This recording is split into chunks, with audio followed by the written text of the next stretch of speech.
सर्वेभ्यः नमो नमः। सभी को नमस्कार। प्यारे मित्रों, विद्यार्थियों, आज मैं व्याकरण का एक नया बिंदु लेकर के उपस्थित हुआ हूँ।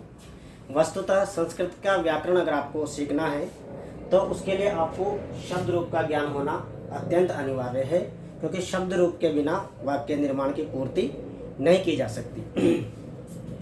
शब्दों के रूप किस प्रकार से चलते हैं ये हम जानेंगे। सबसे पहले मैंने यहाँ पर कुछ उदाहरण लिखे हैं। प्यारे मित्रों देखो, गज शब्द है। जब हमने इस गज शब्द का जब विच्छेद किया है तो ग दन अ दन ज दन अ, इसके अंत में अ स्वर आ रहा है। मुनि मा दन ओ दन न और दन ई, तो इसके अंत में ई स्वर आ रहा है। मनस में मा दन अ ना दन अ और अंत में स एक व्यंजन है। दिक्क में द दन ई और अंत में क एक व्यंजन है। तो प्यारे विद्यार्थियों मित्रों, इस हिसाब से इसका मतलब ये हुआ कि शब्दों के रूप दो प्रकार से चलते हैं। पहला अजंत, दूसरा हलंत। अजंत का मतलब अच अंतः, अच का मतलब स्वर, स्वर है अंत में जिसके। दूसरा है हल दन अंतः, व्यंजन है अंत में जिसके। यह अच प्रत्याहार है माहेश्वरी सूत्र के अनुसार। तो अच में पूरे स्वरों की गणना की जाती है, हल में पूरे व्यंजनों की गणना की जाती है। तो अजंत का मतलब क्या हुआ कि जिन शब्दों या पदों के अंत में अच होते हैं अर्थात स्वर होते हैं, उन्हें अजंत शब्द कहा जाता है। जिन शब्दों के अंत में, जब आप किसी भी शब्द का जब विच्छेद करेंगे तो उसके अंत में अगर कोई स्वर आ रहा है तो उसे अजंत शब्द कहा जाएगा। कुछ उदाहरण लिखे देखिए यहाँ पर। अब यहाँ पर राम, हमने जब राम का जब विच्छेद किया तो अंत में राम में इस म में अ मिला हुआ है, तो इसका मतलब यह है अजंत है। अब अस्वर है तो इस अ को क्या बोलेंगे? अकारांत। क्या बोलेंगे? अकारांत। जिस शब्द के अंत में अ आ रहा है उसे अकारांत कहेंगे। जिस शब्द के अंत में ई आ रहा है उसे इकारांत कहेंगे। जिस शब्द के अंत में उ स्वर आ रहा है उसे उकारांत कहेंगे। जिस शब्द के अंत में री स्वर आ रहा है उसे रिकारांत कहेंगे। जिस शब्द के अंत में आ स्वर आ रहा है उसे आकारांत कहेंगे। अकारांत अ स्वर है जिसके अंत में, इकारांत ई स्वर है जिसके अंत में, उकारांत उ स्वर है जिसके अंत में, रिकारांत री स्वर है जिसके अंत में, आकारांत आ स्वर है जिसके अंत में। प्यारे मित्रों, विद्यार्थियों, ये जो अजंत जो शब्द रूप है और हलंत जो शब्द रूप है, अजंत का मतलब स्वर है जिसके अंत में, हलंत का मतलब व्यंजन है जिसके अंत में। अब व्यंजन हलंत के बारे में अभी मैं चर्चा करूंगा बाद में। अजंत जो शब्द रूप है और हलंत जो शब्द रूप है, इन तीनों के जो रूप है तीनों लिंगों में चलेंगे। पुल्लिंग में भी चलते हैं, स्त्रीलिंग में भी चलते हैं और नपुंसक लिंग में भी चलते हैं। पुल्लिंग, राम पुल्लिंग शब्द है। जो भी पुल्लिंग शब्द है तो पुल्लिंग शब्द पुल्लिंग में अलग रूप बनते हैं, स्त्रीलिंग में अलग रूप बनते हैं और नपुंसक लिंग में अलग रूप बनते हैं। पुल्लिंग किसे कहेंगे इसके बारे में विस्तृत चर्चा हम पहले कर चुके हैं कि पुल्लिंग जिस शब्द, जिस पदार्थ या जिस वस्तु से पुरुष जाति का ज्ञान होता है उसे पुल्लिंग कहा जाता है।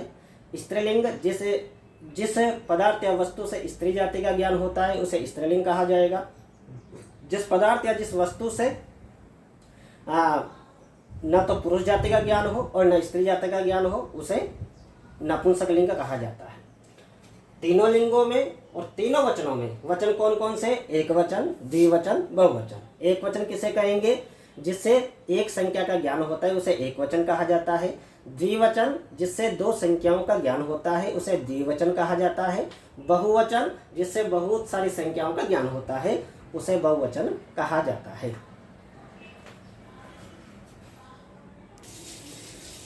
तीनों लिंगों में रूप चलते हैं। ठीक है, समय समय अनुसार हम सभी के बारे में चर्चा करेंगे, पढ़ेंगे। दूसरा है हलंत शब्द रूप। हलंत का मतलब होता है हल है जिसके अंत में, हल का मतलब स्वर। जिन शब्दों या पदों के अंत में हल व्यंजन होते हैं उन्हें हलंत शब्द कहा जाता है। जैसे मनस है, अब इस मनस का जब मैंने विच्छेद किया तो अंत में स आता है, स आ रहा है, इसलिए इसको क्या कहा जाएगा? सकारांत। स व्यंजन है जिसके अंत में। दिक् अंत में क आ रहा है, ककारांत। क व्यंजन है जिसके अंत में। दंडी न आ रहा है अंत में, नकारांत। न व्यंजन है जिसके अंत में। तो अकारांत अस्वर है जिसके अंत में, इकारांत ईश्वर है जिसके अंत में, सकारांत स व्यंजन है जिसके अंत में, दकारांत द व्यंजन है जिसके अंत में, पकारांत प व्यंजन है जिसके अंत में, मकारांत म व्यंजन है जिसके अंत में, ऋकारांत ऋ स्वर है जिसके अंत में। इस तरह से हम इनको पढ़ेंगे। आइए अब हम अकारांत पुल्लिंग शब्द के बारे में पढ़े। अजंत जो शब्द रूप है उनमें सबसे पहले अकारांत पुल्लिंग शब्द रूप है। यहाँ पर एक देव शब्द लिया है। देव में आप जब पाएंगे इस वर्ग के अंत में अस्वर आ रहा है, इसलिए इसको अकारांत कहा जाएगा। अकारांत कहा जाएगा और ये पुल्लिंग शब्द है क्योंकि देव शब्द से पुरुष जाति का ज्ञान हो रहा है। तो शब्द रूप चाहे वो हलंत हो चाहे वो अजंत हो, तीनों वचनों में इनके रूप चलेंगे और सातों विभक्तियों में संबोधन तक इनके रूप बनते हैं। जितने भी संज्ञा विशेषण, जितने भी संज्ञा शब्द है उन सब के रूप संबोधन तक होंगे और सर्वनाम जो होते हैं उनके रूप में संबोधन नहीं होता है। ये बाद में हम चर्चा करेंगे। देखिए प्रथमा में क्या बनता है? देवः, देवः, देवौ, देवाः। प्रथमा देवं, देवौ, देवान्। द्वितीया देवेन, देवाभ्यां, देवैः। तृतीया देवाय, देवाभ्यां, देवेभ्यः। चतुर्थी देवात्, देवाभ्यां, देवेभ्यः। पंचमी देवस्य, देवयोः, देवानां। षष्ठी देवे, देवयोः, देवेषु। सप्तमी हे देव, हे देवो, हे देवाः। संबोधनम। आपको अगर ये इस तरह से याद नहीं होता है तो उसको याद करने का एक तरीका है। सभी मित्र, बच्चे, विद्यार्थी हनुमान चालीसा पढ़ा होगा आप लोगों ने, और हनुमान चालीसा की जो लय है जय हनुमान ज्ञान गुण सागर, जय कपीस तिहुँ लोक उजागर, राम दूत अतुलित बलिधामा, अंजनी पुत्र पवन सुत नामा। इस राग में आप इसको याद कर सकते हैं। देखिए आप मुझे सुनेंगे। देवः देवो देवः प्रथमा, देवं देवो देवान् द्वितीया, देवेन देवाभ्यां देवै तृतीया, देवाय देवाभ्यां देवेभ्यः चतुर्थी, देवात् देवाभ्यां देवेभ्यः पंचमी, देवस्य देवयोः देवानां षष्ठी, देवे देवयोः देवेषु सप्तमी। हे देव, हे देवो, हे देव। संबोधनम्। रामः रामो रामः प्रथमा, रामं रामो रामान् द्वितीया, रामेण रामाभ्यां रामै तृतीया, रामाय रामाभ्यां रामेभ्यः चतुर्थी, रामात् रामाभ्यां रामेभ्यः पंचमी, रामस्य रामयोः रामाणां षष्ठी, रामे रामयोः रामेषु सप्तमी। हे राम, हे रामो, हे राम। संबोधनम्। जो भी अकारांत शब्द है उन सबके रूप देव के समान या राम के समान चलेंगे। आप कोई सा भी शब्द ले लीजिए। बालकः बालकौ, बालकाः प्रथमा, बालकं बालकौ, बालकान् द्वितीया, बालकेन बालकाभ्यां बालकै तृतीया, बालकाय बालकाभ्यां बालकेभ्यः चतुर्थी, बालकात् बालकाभ्यां बालकेभ्यः पंचमी, बालकस्य बालकयोः बालकानां षष्ठी, बालके बालकयोः बालकेषु सप्तमी। हे बालक, हे बालको, हे बालका। संबोधनम्। इस तरह से इनको याद करने का एक तरीका है। थोड़ा ध्यान देंगे यहाँ पर कि अधिकतर आप लोगों को एक वचन के जो रूप हैं सातों विभक्ति संबोधन तक, उनमें से ही कुछ इनमें परिवर्तन है। द्विवचन में आपको प्रथमा द्वितीया से समान है, तृतीया से पंचमी तक समान है, षष्ठी सप्तमी समान है। यह ध्यान रखना है आपको। ऐसे यहाँ पर भी देवाः देख लीजिए, देवेभ्य देवे दो बार एक साथ आ रहा है। ठीक है, तो ये देव शब्द के रूप है। इसके अलावा हम एक और शब्द रूप यहाँ पर याद करते हैं। मैं आपको बता देना चाहता हूं कि हम अगला याद करें उसके पहले ये जो विभक्तियां हैं, सातों विभक्तियां और संबोधन तक जो है, ये कारक के आधार पर विभक्तियां हैं, ये कारकों को विभाजित करती है। इनमें कारक चिन्ह छिपे हुए हैं, इनका लिखने का तात्पर्य क्या है, इनको समझने का हम प्रयास करेंगे। वस्तुतः प्रथमा में कर्ता कारक होता है, जिसका अर्थ होता है ने। देवः देवता ने, देवो दो देवताओं ने, इसका अर्थ निकलेगा देवाः बहुत सारे देवताओं ने। इसका अर्थ क्या निकलेगा, यहाँ पर देख लीजिए, इसका निकलेगा ने, इसका निकलेगा को, के द्वारा, के लिए, का के की,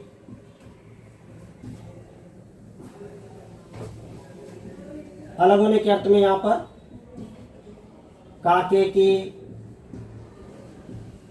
है, में पेपर, है, अरे भो। देखिए मित्रों, यहाँ पर मैंने कुछ उदाहरण लिखे, हिंदी अर्थ लिखे हैं। द्वितीय में जब द्वितीय विभक्ति में प्रयोग किया जाएगा देवम बालकम मित्रम देवम बालकम नकुलम गजम, तो इसका अर्थ होगा एक देवता को, देवो दो देवताओं को, देवान बहुत सारे देवताओं को, देवेन एक देवता के द्वारा, देवता के द्वारा, दो देवताओं के द्वारा, बहुत सारे देवों के द्वारा, देवाय बालकाय बालक के लिए, देवता के लिए, देवाभ्याम दो देवताओं के लिए, क्योंकि द्विवचन है, देवेभ्यः बहुत सारे देवताओं के लिए, देवात देवता से धन लेता है, ग्रामात आगच्छति गांव से आता है, ग्रामात गांव से, देवाभ्याम दो देवताओं से, अलग होने के अर्थ में, देवेभ्यः बहुत सारे देवताओं से धन लेता है, देवस्य देवता का, बालकस्य बालक का, नकुलस्य नेवला का, गजस्य हाथी का, गजस्य हाथी का, देवस्य देवता का, देवयोः दो देवताओं का, देवानाम बहुत सारे देवताओं का, देवस्य प्राचार्यस्य नाम, प्राचार्य का नाम, ठीक है। बालकस्य नाम मोहनः, बालक का नाम मोहन है। देवे ग्रामे एक देवता पर, मैं पेपा, है ना, ग्रामे गांव पर, देवयोः दो देवताओं पर, देवेशु बहुत सारे देवताओं पर, मैं पेपा, इस अर्थ में इसका अर्थ निकलेगा हे देव, हे देव, हे एक देवता, हे देव आओ, है ना, हे बालक अत्र आगच्छतु, हे देवो दो देवताओं के बारे में, हे देवाः बहुत सारे देवताओं को संबोधित किया गया है। संबोधनम जिसमें संबोधित किया जाता है।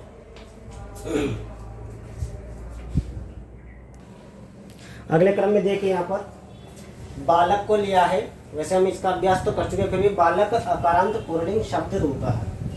बालकः बालकौ बालकाः प्रतिमा, बालकं बालकौ बालकान् द्वितीया, बालकेन बालकः बालकौ बालकाः प्रतिमा, बालकं बालकौ बालकान् द्वितीया, बालकेन बालकाभ्यां बालकै तृतीया, बालकाय बालकाभ्यां बालकेभ्यः चतुर्थी, बालकात् बालकाभ्यां बालकेभ्यः पंचमी, बालकस्य बालकयोः बालकानां षष्ठी, बालके बालकयोः बालकेषु सप्तमी, हे बालक हे बालको हे बालका संबोधनम।